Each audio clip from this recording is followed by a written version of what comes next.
náma přivítat zavedením krajského ředitelství pana náměstka pro SKPV plukovníka magistra Radima Vitru, kterému přidám slovo. Tak, dobrý den, dámy a pánové. Jsem strašně rád, že mezi náma jsou ještě machři, kteří si troufnou řídit křižovatku, ačkoliv jsme se to všichni učili. Jak jsem řekl kolegovi Zlému, když jsem tady přijel, bude to asi dneska poprvé a doufám, že to tak bude, kdy provozná novinářská 28. října bude plynulý. Takže vám moc přeju, aby jsme to neuspali. Ať se vám nezamotají ruce a hodně štěstí.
otázek. U každé otázky jsou 3 odpovědi, jenom jedna je správná.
Nacházíme se na instruktáži výjezdy zručnosti, která je součástí celé soutěže.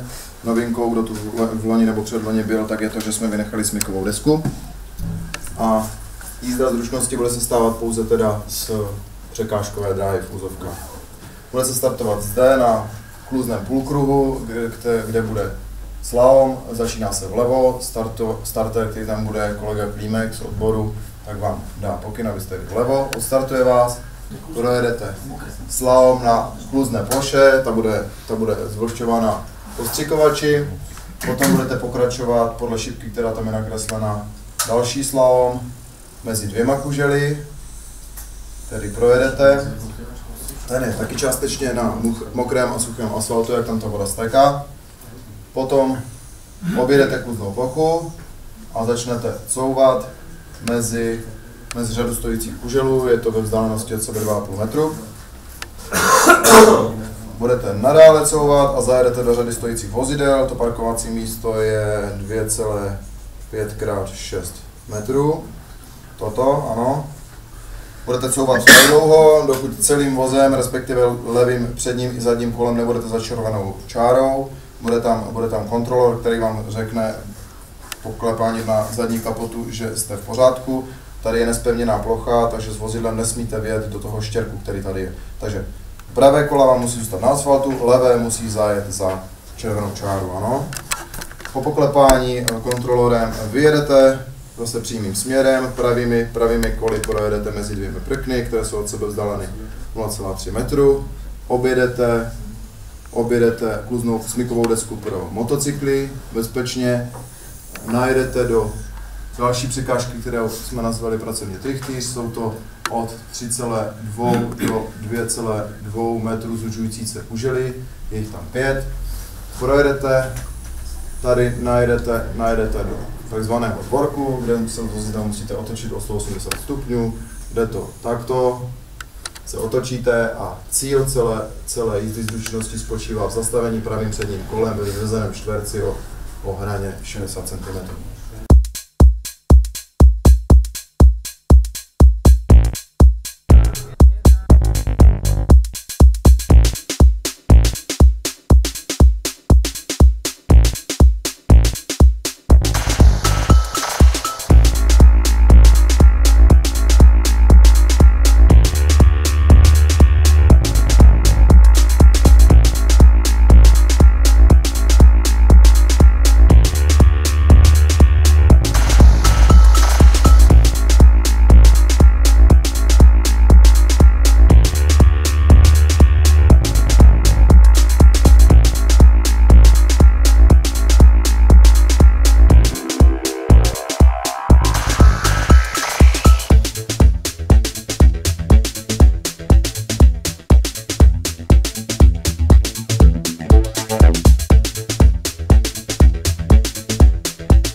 byl vyhlášení výsledků regulovčích roku 2014, tento rok.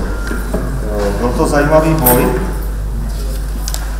protože v každé té disciplíně vyhrál vlastně někdo jiný. To znamená, rozhodoval o tom samozřejmě součet bodů. Já můžu na začátku říct, že bodové ohodnocení celkem je v rozmezí od 212 bodů do 271 bodů. Takže vítěz ztratil prakticky 29 bodů z celkových 300. Vítěz je opravdu ten nejlepší, nebyl tam nějaký velký rozdíl, takže vidět, že jste zkušenými policisty a rád pak ty dva nejlepší uvidím na republikové soutěži.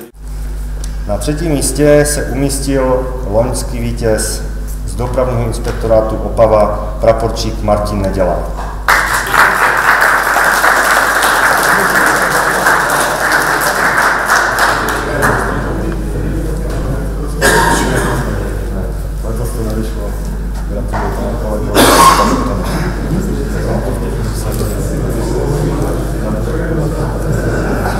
A třetí místo dosáhl s celkovým počtem bodů 259. No, a zůstávají nám dva policisté. Na druhém místě s celkovým počtem bodů 267 se umístil policista z oddělení silničního dohledu podpraporčík Radomil Křivoň.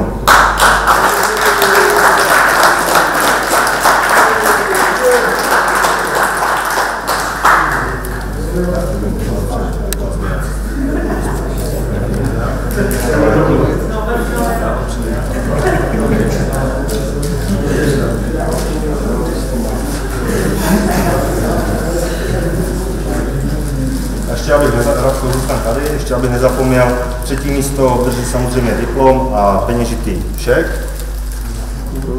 Druhé místo taktéž.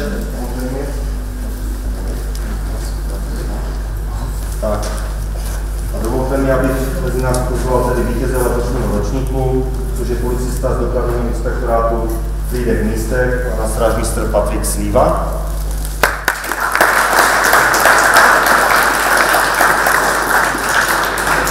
Který, jak už jsem řekl na začátku, dosáhl celkového počtu 271 bodů. A poprosím loňského vítěze, aby jim taky ten symbolicky ten pohár předal.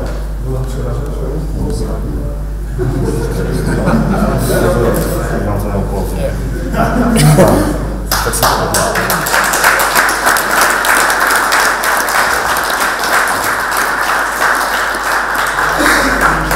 gratuluju.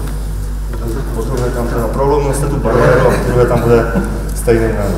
Tak a tady máte ještě. Taky gratuluju, kde budete stát, myslíte nejčastěji? Různě. Po celém Moravskoslezském kraji předpokládám, nebo?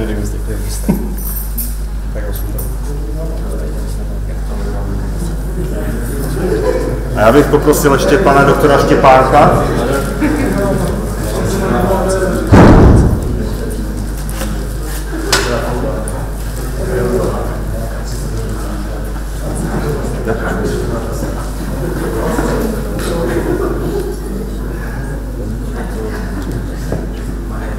Ještě tady máte čert.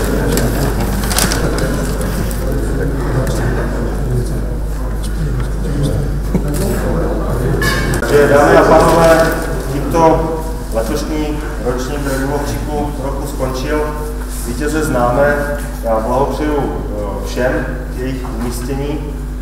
Velice si vážím toho, že jste se do té soutěže přihlásili a že jste každý svým způsobem perfektně reprezentoval váš útvar.